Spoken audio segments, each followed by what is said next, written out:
you've already struck a discussion with the great Shamandrax. So you're just trying to inquire upon how deep it goes. Yeah. In tranquil meditation,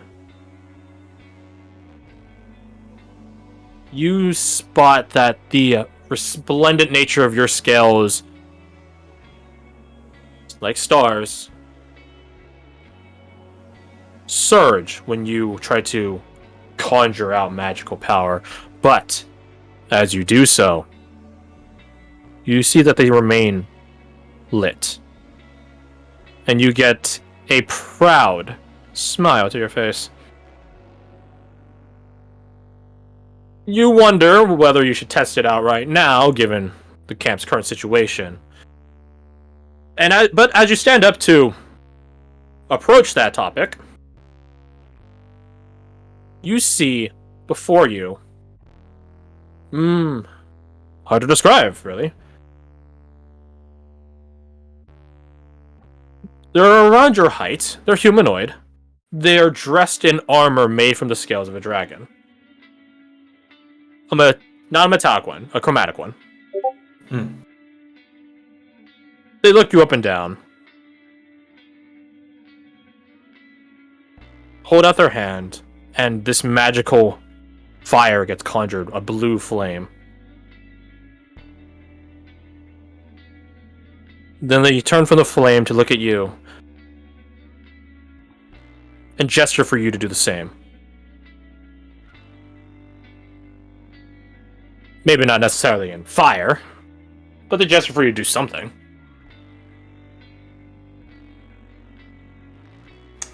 Right. What cantrip do you conjure? Let's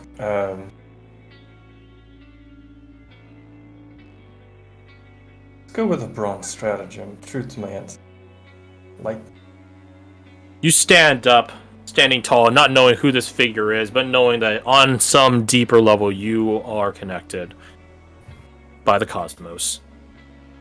You ready the energy of your bronze stratagem, and then they just fling the flame at you. It becomes this cone of blue flame that washes over you. You have to close your eyes so your eyes don't get scorched. But as it washes over you, it's not hot, but it's actually cold. And as you open your eyes, you see that the flames have actually taken on shapes around you. Many different shapes. All people. Different heights, sizes, races. Some dressed in more armor than others. But you know in your heart of hearts that you are all cut from the same cloth. The figure, who's more physical than the rest, looks at one of the shapes in particular, and then gestures from that shape to look upon you. It's hard to tell what that more spectral figure is. Dressed head to toe in heavy armor, a long spear on their back. They look to you and lean forward, eyeing you up, scanning you up to bottom, up and down, and shakes their head. They speak in this sort of ethereal draconic. It's a woman's voice. Not ready. Not yet. The more physical figure nods.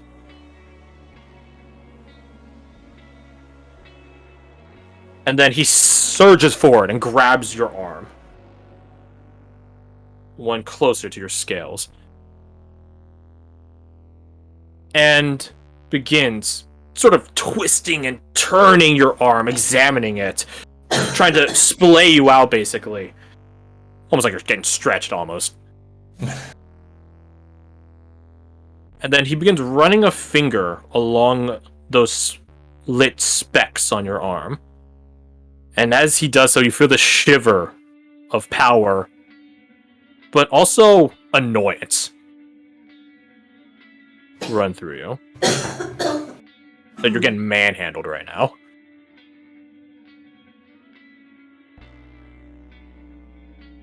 Eventually, he stops and just plucks one of your scales. Just sort of... yanks it. I calmly just sort of ready my blade and look at him like, really? You just did that? That response seems to be the right one as he nods and looks back at the figure who rolls her hand, just like, okay, and nods back at him. He gives you back the scale. I snatch it.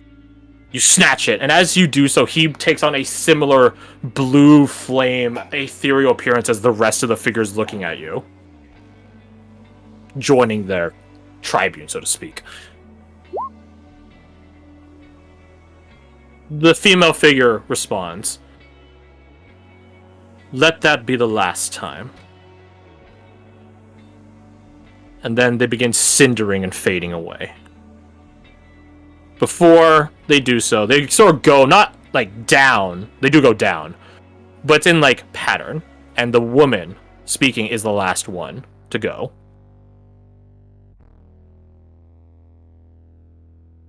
"You're a warden, and now a trusted one. Let us hope his faith isn't ill-placed. Look inward." And then she fades.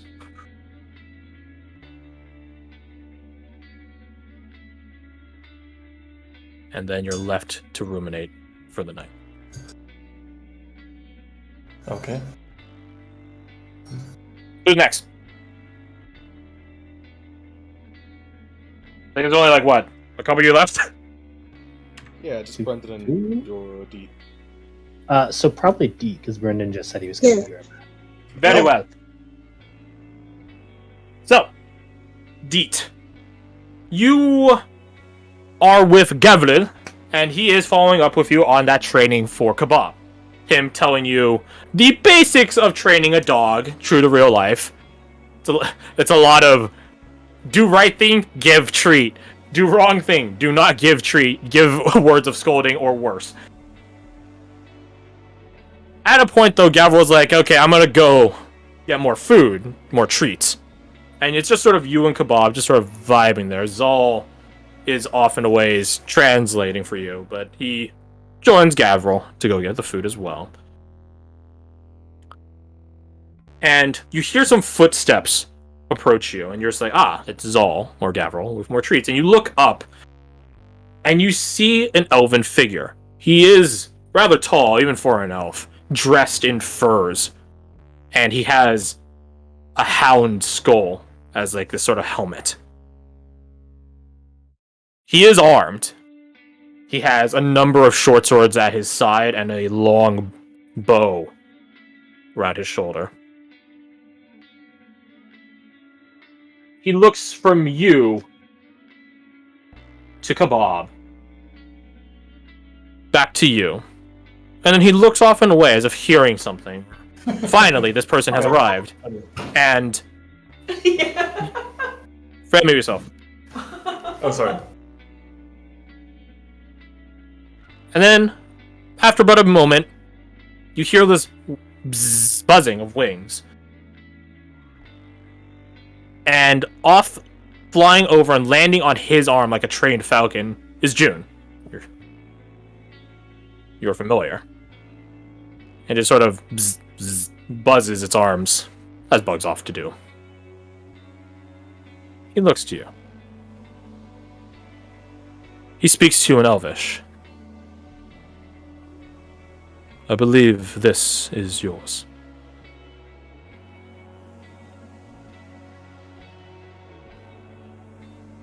Keeps looking. Hey. He holds down June, who climbs off his arm and onto you. And that one as well. He looks like a Bob.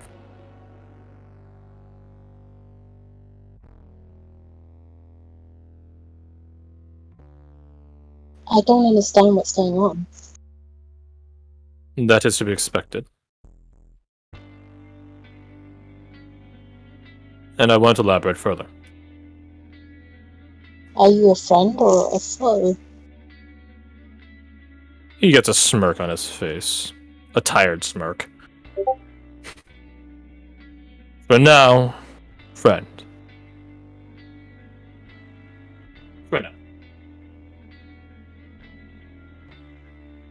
You can call me Risto. Risto Lang. Risto is the Elvish word for lord. Oh, nice to meet you. My name's Dee. I know. But you know about me, and you were even kind enough to return my familiar. That is no But- kindness. Your familiar led me to you. I'm just faster. I very much appreciate. Gesture? He just stares at you blankly. We have food. He holds up a hand. I'm not here for long, Teets. I'm merely an observer. Between me and another. We are both keen on seeing what is happening.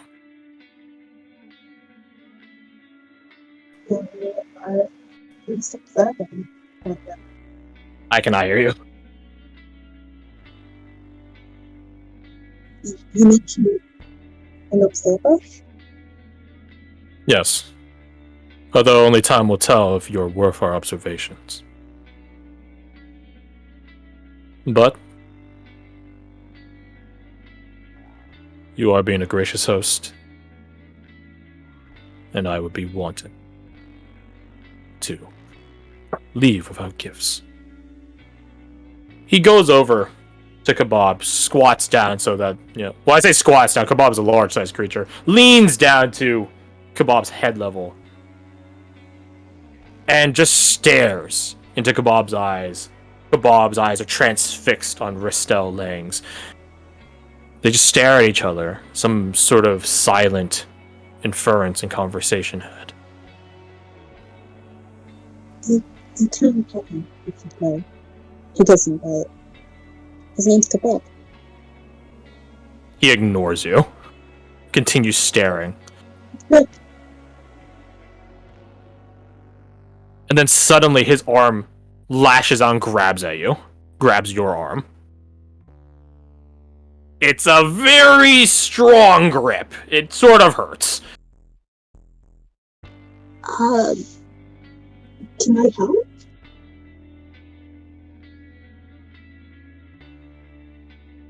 He holds your arm. He keeps looking at Kebab.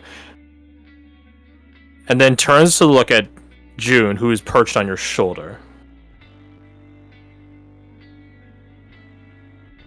Looks between the bug and the wolf. Lets go of you. I understand. No.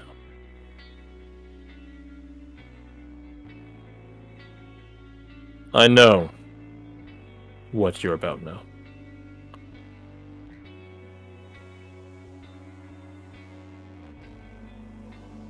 You look at your arm where he seized you, and you see that there's a mark there.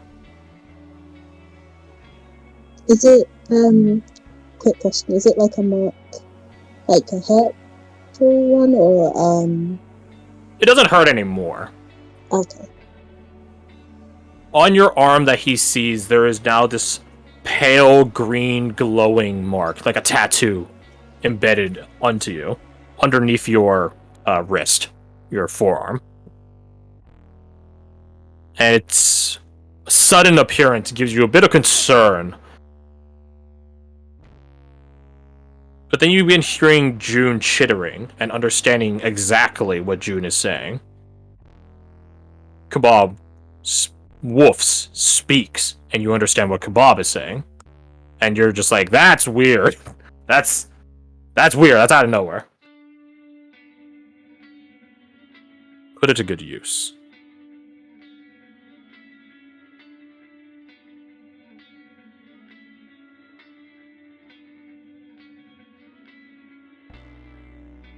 Yeah.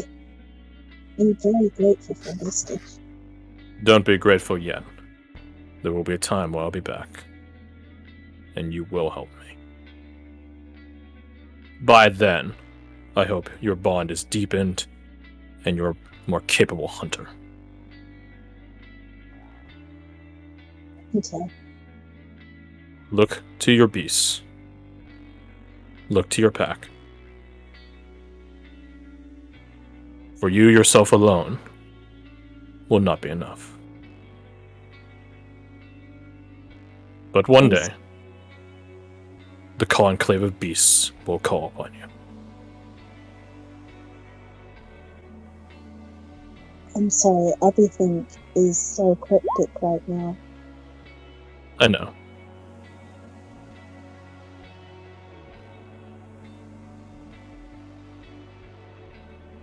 Good luck. Happy hunting. Wait. Thank you. You Again, look back to your mark. Say your thanks.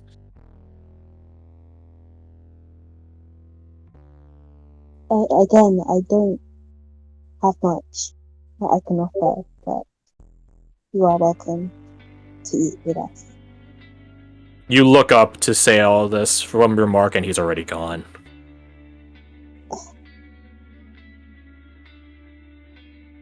I Roll me. to- Can you roll me your history or your arcana? One or the other. Your choice. Someone's got to pass one eventually, right? Yeah, someone has to eventually be successful with history or arcana, right? That has to happen eventually. Will it be today, though? Did that roll? It did not. I can roll for you if you want. There, hey! Hey! 19! Yes. This mark, the specific mark doesn't seem familiar to you. But the style, the calligraphy of behind it, druidic mixed with arcane, does seem familiar to you. You remember seeing it in passing, some glimpses here and there in your family's past. And whenever the topic was broached with your father, he always said it was something that, well, you'll know when you're older. It's not for now, it's for later. Well, it seems like it's later now.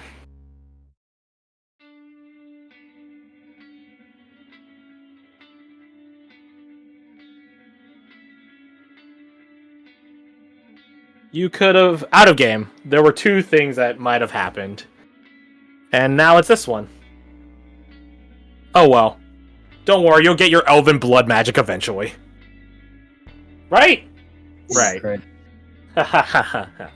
So, let's switch gears.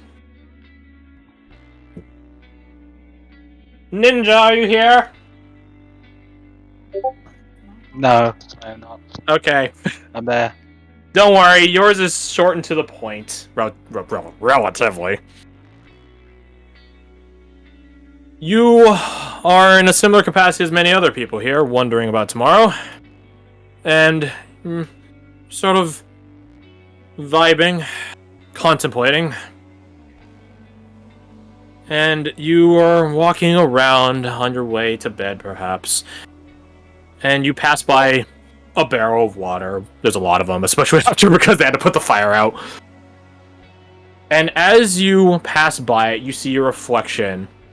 And it's like, it's my reflection. Pretty cool. But then your reflection turns to look at you directly. And that catches out of the corner of your eye. And you're like, wait, hold on a second.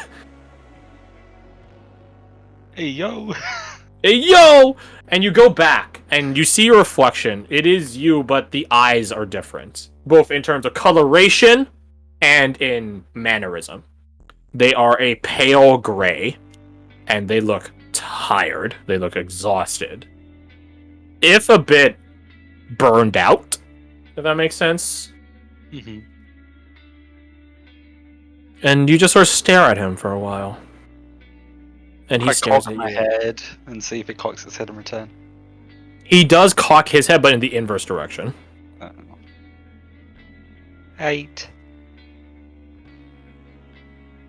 He reaches up his hand and breaks off a thorn and holds it to the surface, the water's threshold.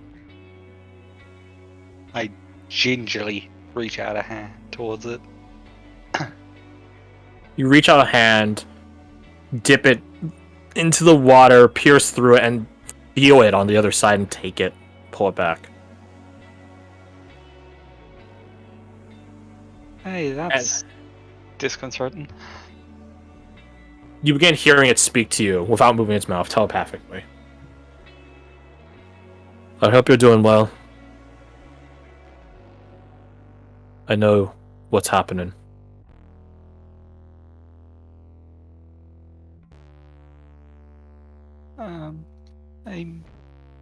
I'll live. I hope so.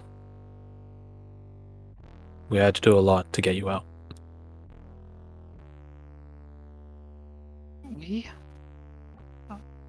We? Hi. Oh,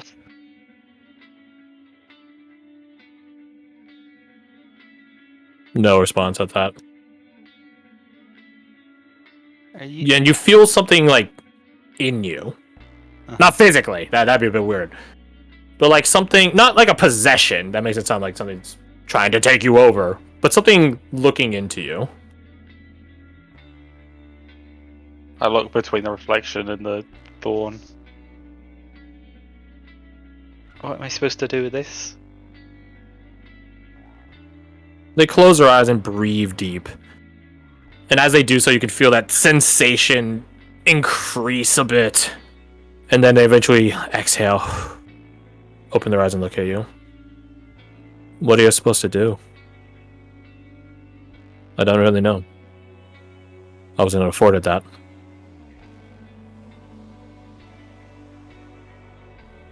Keep moving, I suppose. Seems like we're in similar positions then. And he'll reach up the thorn to where the reflection took it out of his. Like try to put it back on him.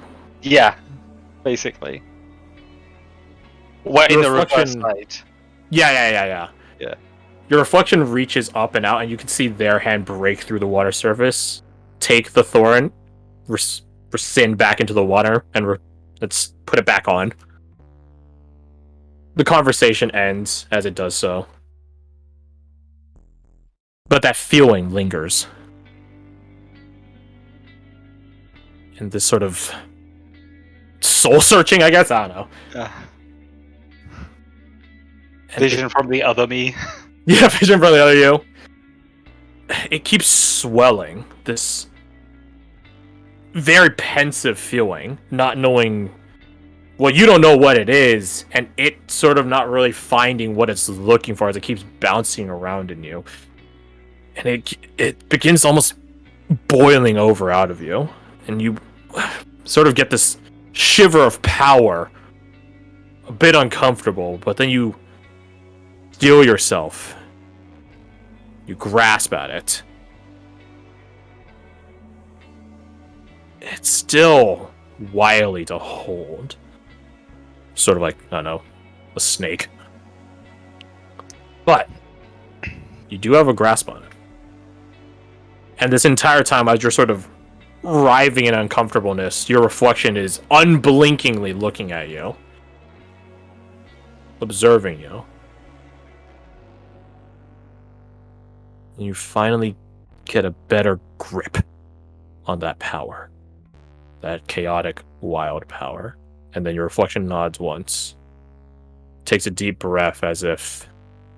Or rather, exhales a deep breath as if having been holding one this whole time.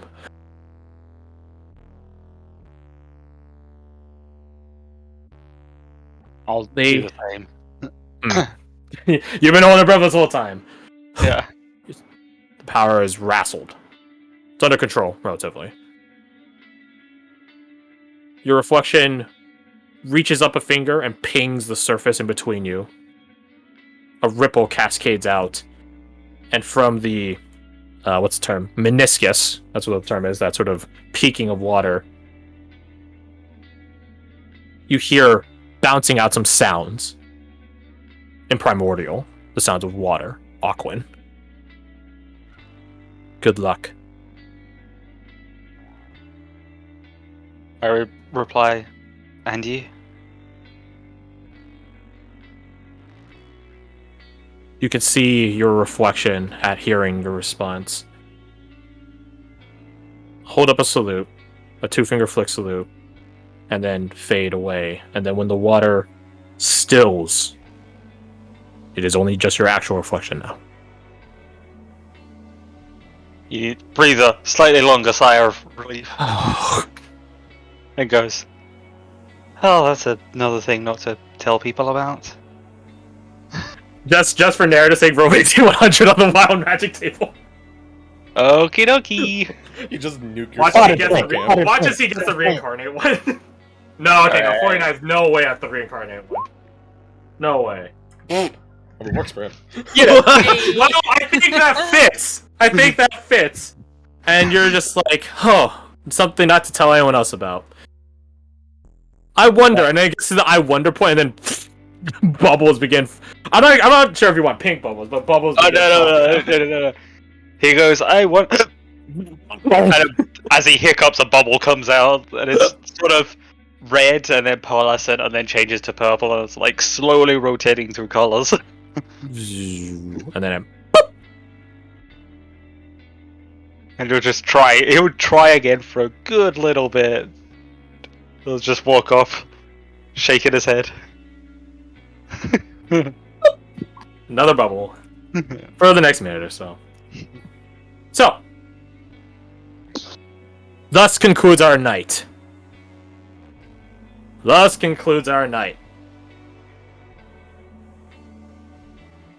We're going to hard cut to the action now, baby. We all here? Don't Don't worry,